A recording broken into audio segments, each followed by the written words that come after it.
Here's a name I can say from the Eradicator.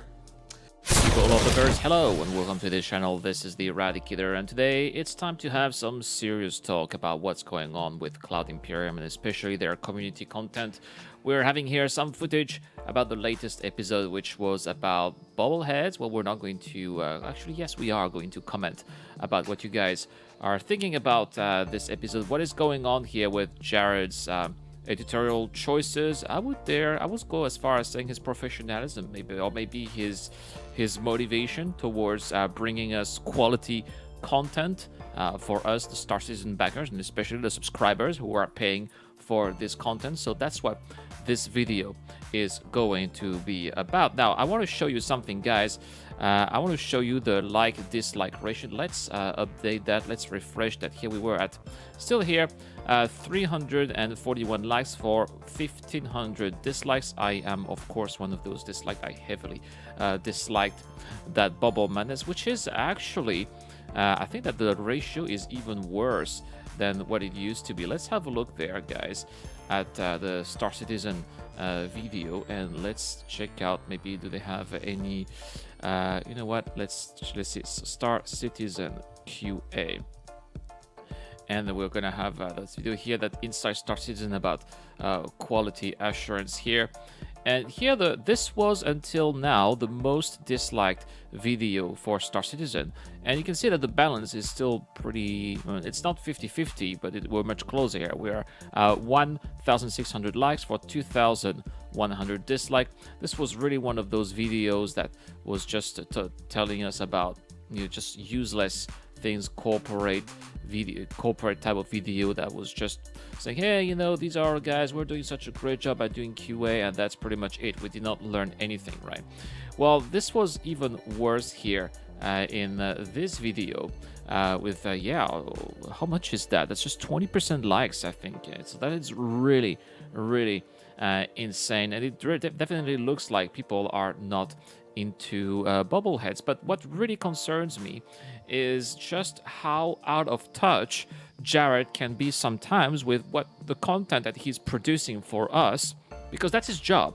That is his job, guys. His job is to produce content for us, to keep us informed with actually our expectations. What are our expectations? Well, simply the backers, we the backers, want to be informed about what is going on with Star Citizen. We want to be informed about the game development. We want our questions to be answered, and we were really hoping that this is eventually what would happen, especially with the recent announcement of the return of Calling All Devs. You would expect, I mean, this was like three weeks ago that Calling All Devs was announced to be making a return. So we would we would expect to have at least a maybe an episode. No, instead we are seeing how bobbleheads are being made. And don't get me wrong, eventually they are going to be made in the game because it is a stretch goal. So this is something that is to be expected. Does it deserve a full 1 hour live video and then video on the for the community? Absolutely not. This should be an afterthought for people who want to decorate their ships. Okay, cool, but if I make a poll and I say, oh, do you care about bobbleheads? I'm sure that the majority of you guys would actually not care about bobbleheads. I mean, who wants to have bobbleheads? Seriously, you have eventually them in Elite Dangerous, but do we need them? As far as I'm concerned, bobbleheads should not even be in the game. I think that they are immersion breaking, and it's just a distraction to me. It's not serious at all. It's just like, yeah, a piece of decoration. Cool, but that's pretty much it. So that's why when I saw that the entire Star Citizen Live would be one of those videos again, and it's not the first time that we're having those kind of videos, guys. We had, you know, how to make a weapon. We've got how to make props. You know, those videos where you have you know, those devs that are really talented. Again, nothing against the devs, but we shouldn't waste an hour of their time for them, you know, showing what their job is about. This is not what the community wants. The community wants to be informed about, hey, what is going on with server meshing? What is going on with iCache? What is going on with the Terrapin, which has been delayed to 3.9, by the way? Why is there a wrestling ring, you know, why is there a wrestling ring in the in the coming soon segment of the latest newsletter, things like that. This is what the community wants to know, and I don't understand why Jared doesn't seem to be aware of what the community wants. So is he responsible? I mean, who is responsible? How do we change that? Because this needs to change. This can't go on, obviously. I'm really wondering if people, how many of you guys, if you please tell me in the comments down below, are you a subscriber? And or were you a subscriber? Have you unsubscribed following the recent I would say, streak of bad videos that have been provided to us by Cloud Imperium recently? Are you happy with the way your money, your subscriber money is spent? Are you considering unsubscribing? Have you unsubscribed from Cloud Imperium? Please tell me in the comments down here. I've been wanting to be a subscriber for quite some time, but so far the content has been so bad, especially since the beginning of this year, that it has been discouraging me non-stop from subscribing. I mean, look at what we're doing. Oh yeah, we had a little fun mustache and eyebrows.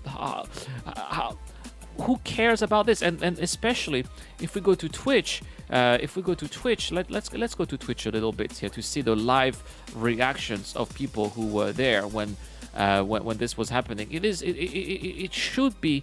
I mean, I don't understand how the message is not being spread here. I don't understand how the message does not get to Jared or the people in charge. Let's have a look.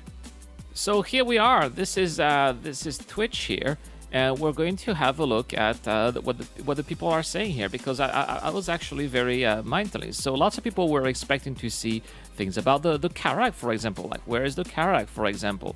We're also see, look at that, most expensive bobblehead dev program ever.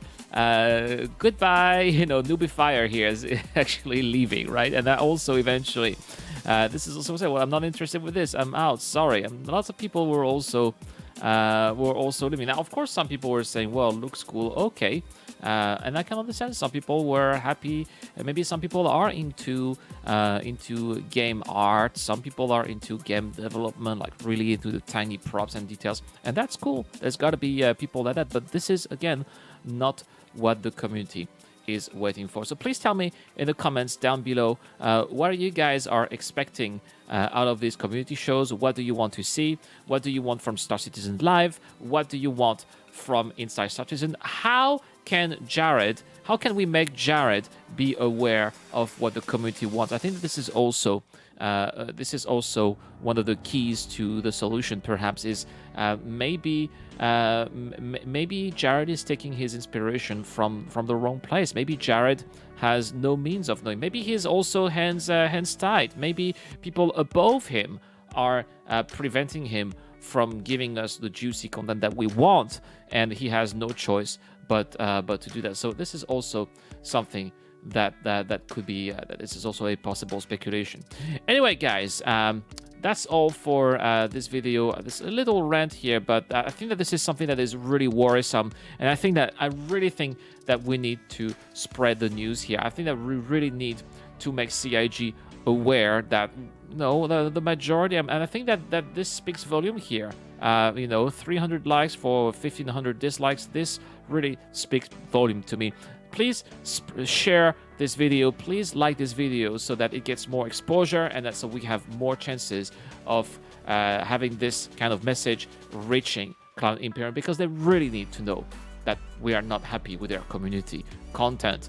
All right, guys. Now it's time to answer a question from one of the Patreons who support this crowdfunding website on the crowdfunding website Patreon. And this week, The Grey is asking, with the Valkyrie out making a decent dropship, where does that put the long-forgotten Redeemer? Excellent question, The Greys. Well, the Redeemer is going to be a gunship, so that is confirmed. So it is not going to be a dropship anymore. The Redeemer will be repackaged into a ship that is going to have more guns and more firepower. So that is what it's going to be. I think that this is I know that CIG is not communicating too much on it, but the Redeemer, the winner of the next great starship, a fan favorite, it is definitely a concern that CIG is aware the fans have, and they repeatedly told us that it will have a different purpose. So I hope that this answers your question. And if you want your question to be answered in the show, just like the Greases, don't forget you can subscribe to my Patreon channel. Patreon pledges start at the $1 a month, and they really help this channel a lot. Also, this month I have a giveaway. I am giving away a Mustang thanks to Dragon Ghost. You'll find the link in the description down below. Dragon Ghost is giving away a Mustang beta for all the subscribers of the channel. All you need to do to get some winning is to subscribe to the channel, to comment to any videos posted this month. Also, for all the Patreons, I am giving away $50, a gift card that you can enjoy for ship upgrades or buying a new ship maybe. All you need to do is to be a Patreon subscriber, and the winner will be also announced at the same time as the Mustang beta. Thank you so much for watching, guys. I'll see you guys tomorrow for more Star Citizen videos. This is the Eradicator. I'm signing out.